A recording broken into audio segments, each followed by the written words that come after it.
कि अमावस्या तो आप लोग जानो, पुणे भी जानो, अमावस्या पुणे आती ना, तो आप पत्नी के लिए बता रहे हैं, पति भी यदि धारण कर ले तो कोई बात, कोई दिक्कत नहीं है।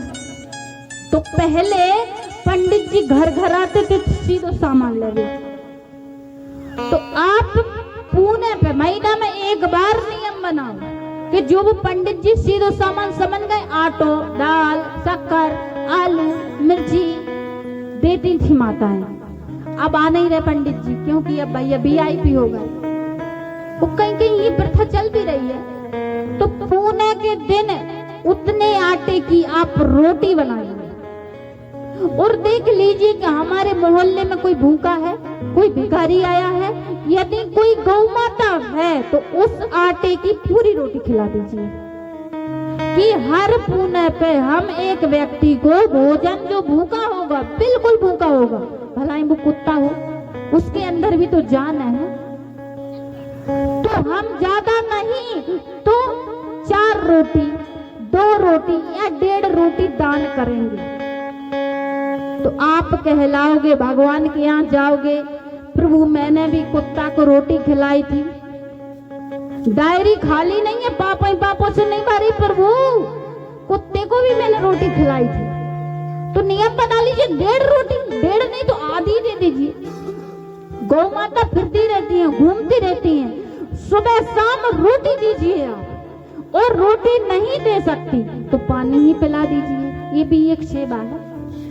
आप संतोषी माता का व्रत कर रहे हैं, और तुम्हारे घर के सामने गौ माता भूखी प्यासी बैठी, डंडा मार के तुमने भगा दे, तो संतोषी माता खुश नहीं होगी। ध्यान दीजिए कि हमें रोज थोड़ा थोड़ा दान करना है। सबसे सरल तरीका बताया मैंने दान करने का, 1.5 रोटी। वो दिल बड़ा है तो 4 रोटी कर दीजिए, 2 सुबह 2 शाम। वो दूसरी बात, पहले ये हो गई, नियम बना लीजिए, बिल्कुल पुणे आए याद रखिए कि हमें 4 रोटी को आटो दान करना है। और आपके दरवाजे कोई भी भिखारी आए, कोई भी आए, तो आप खाली हाथ मत भगाइए, भला ही बिल्कुल इतना सुधार दो, आटो इतना सुधार दो, वो मैं भी हाथ कपड़ा तब भी मतलब खाली नहीं भगाओ। 2 राजा बलि की कथा क्यों लोग गाते हैं? क्योंकि वो दानी थे, 3 लोग भगवान को दे दिए, और फिर भगवान को जगह नहीं रही तो कहा प्रभु एक फिर आप यहीं रख लीजिए। ऐसे दान हरिश्चंद्र, तो आप 2 रोटी दे के ही दानी बन जाइए भैया मैया। 2 रोटी आप दान रोज करोगी, वो भी कुत्ते को, गौ माता को, या किसी भूखे व्यक्ति को। तो पत्नी कहे अपने पति से कि बालक है नहीं अपने घर, ध्यान से सुनना, कथा दान पे आई है, और वो भी हम लेवे नहीं आए, रोटी की बात कर रहे हैं। रोटी की बात करी ना, पैसा की नहीं करी ना, पैसा की हमने नाम नहीं ला, रोटी की बात करी। पत्नी ने कहा पुत्र है नहीं यहाँ, तो तुम थोड़ो कुछ दान करू करे, धर्म करू करे, और कभी गंगा भी नहाया करे। तो पति कहे कि नहा आएंगे, अभी समय है। तो पत्नी सुबह शाम तानो मारे कि 12 किलोमीटर अपने घर से गंगा जी हैं, अरे पैदल सुबह से जाओ, शाम को घरे आ जाओ, लगाया डुबकी। तो पति बोलो इसके ताने सुन के मैं परेशान हो गया, आज तो मैं गंगा जी जा ही रहा। नाम तो दानचंद्र, क्या नाम था? दानचंद्र। और कभी उसने एक ढेला भी दान नहीं करा।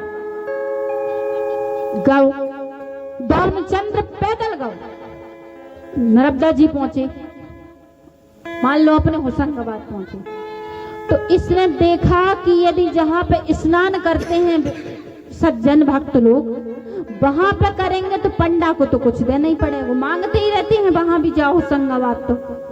तो इसने कहा मुर्दा घाट पे अच्छा है नहावे को।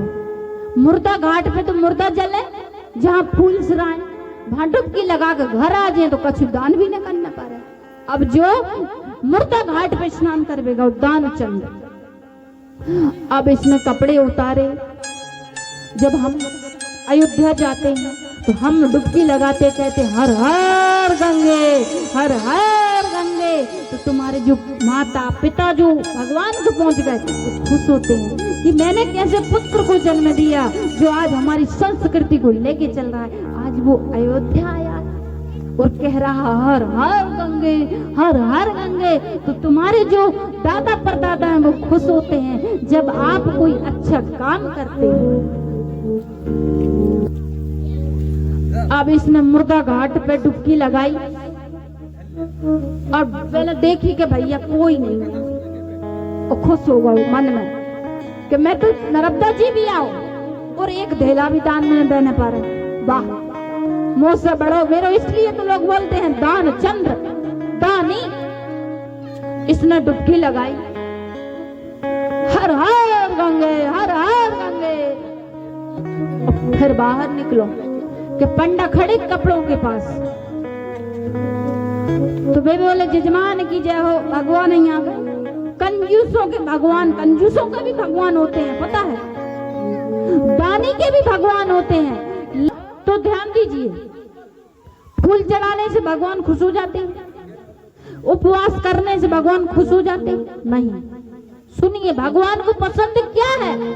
मंदिर में जाओ तो क्या चढ़ाओ आप कि नेरे मल माने जाने सो मोहि पावा, कि नेरे मल माने जाने सो मोहि पावा। मोहे कपट छल क्षेत्र न भावा। भगवान को कपट पसंद नहीं है, निर्मल मन। मंदिर में जाओ तो कहो हे प्रभु मैं काला हूँ, लंगड़ा हूँ, लूला हूँ, क्रोधी हूँ, जो भी हूँ सो आपके सामने ये बोलो तो शायद उसके कान में भनक पड़ जाए, आवाज पहुंच जाए और आपके अवगुणों को माफ कर दे। पितामह भीष्म, गंगा पुत्र पितामह भीष्म भी पापों की गठरी से बचे नहीं थे, उन्हें भी सजा मिली थी। 56 दिन तक बाणों की सैया पे पड़े रहे थे। कौन? गंगा माँ के पुत्र पितामह भीष्म। हम कौन होते हैं? क्या हम झूठ बोल रहे हैं? किसी को सता रहे हमें सजा नहीं मिलेगी? मिलेगी। जब माँ पितामह भीष्म को सजा मिली है तो हमें भी हमारे कर्म का दंड जरूर मिलेगा।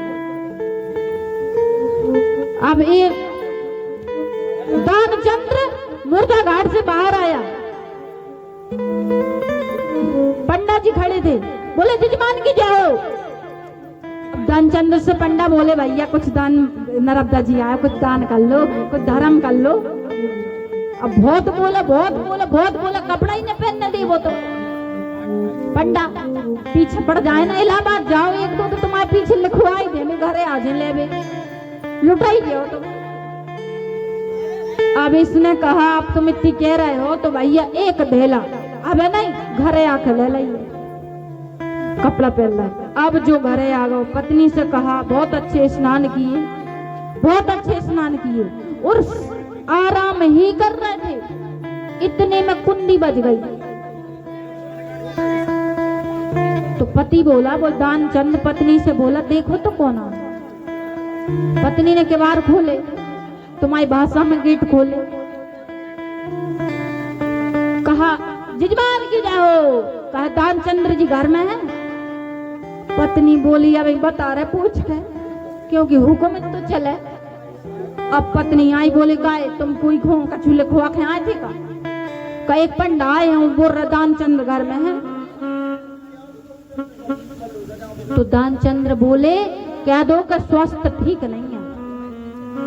आई पत्नी, बोले हैं तो लेकिन उनको स्वास्थ्य ठीक नहीं है, सो रहे। तो कहा कि हम तो इतनी बैठे जा रहे। अरे हम मतलब हमारे जजमान की तबीयत ठीक नहीं है और हम छोड़ के चले जाए, हम तो इतनी बैठे सीधे सामान ले आएंगे, हम टक्का ठोक के खा लें। कब तक?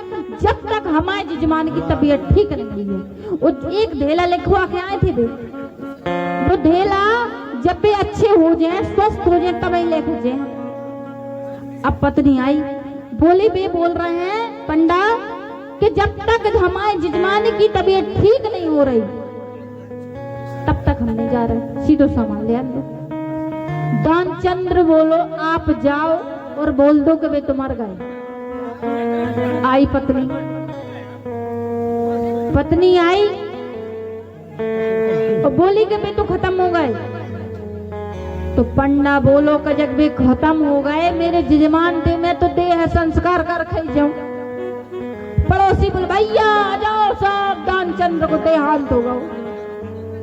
अब जो पत्नी कह रही कि भी नहीं मारे, तो जो बोलो कि देखो अब बाहर पंडा ने पूरे में हल्ला पीट दो, अब तनक और पड़ोसी हैं रिश्तेदार हैं, तो एक काम कर तू बिल्कुल मतलब जा कहिए कि मर गए और सो गए ऐसे बिल्कुल सांस रोक ले और मुंह पे पत्रों से कम्बल डाल दो। अब पड़ोसी आए, सबसे पहले तो भैया पड़ोसी आए। अब पड़ोसी आए और जा कह रहे कि वे नहीं मारे। अब रात भर रोई, पूरे पड़ोसी बैठ गए बेचारे, सुबह इंतजार कर रहे देह संस्कार को। सुबह भाई अब ले जाने लगे, तब भी पत्नी कह रही वे नहीं मारे। तो गांव की मोहल्ला की भाईचारे कह रहे देख तो प्रेम में पागल हो गई, सो कह रही कि नहीं मारे। अब शमशान घाट ले गए, शमशान घाट पे भी रख दो, लेकिन जो टुस्सुक मुस्सु नहीं भौकाए कि एक धेला दान में चलो जे कजक मैं बोल गया तो पंडा संग नहीं तो है। अब इसने मतलब जो भी विधि होती है शमशान घाट में वो पूरी हो गई, बस आग ही लगावे की बारी आई। अब पड़ोसियों से पंडा बोलो रुक जाओ, हमें कान में एक मंत्र बोलना है, फिर आप आग ही लगा सकत, आग दे सकत। अब फिर पंडा ने कान में से बोली मैं बैकुंठ से आया हूं दीनानाथ,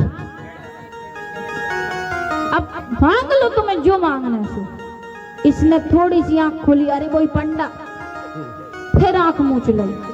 फिर पंडा ने फिर कई कान में से कि मैं बैकुंठ से आया हूं दीनानाथ, मांग लो वरदान। तो इसने फिर आंख बंद करके ही कहा बस मुझे कुछ नहीं चाहिए, वो धेला छोड़ दो, वो धेला छोड़ दो। तो पंडा ने कहा ठीक है भैया हम धेला नहीं लेंगे, और अंतर ध्यान हो गए। देखिए आदमी एक धेला के चक्कर में इतना ठाट बाट करत है, मतलब मरवे की तक नौबत आ गई, मरवे को नाटक कर लो लेकिन दान नहीं करे।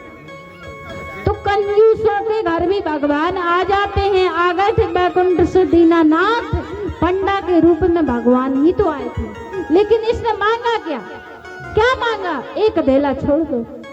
और हम भगवान से क्या मांगते हैं, प्रभु बस कर्जा सट जाए, एक बार की जो लोन लाई ना बच को जाए, फिर तुम ले प्रभु किराए के घर से रह रहे हो तो थोड़े से टपरिया भी बन जाए, दूसरी मेरे लड़का की नौकरी लग जाए, तीसरी फिर प्रभु बहू आ जाए, मोड़ी अच्छे घर चली जाए। मांगते मांगते मांगते मांगते जीवन निकल जाता है। ठीक, मान मेरा कहना नहीं तो पछताएगा,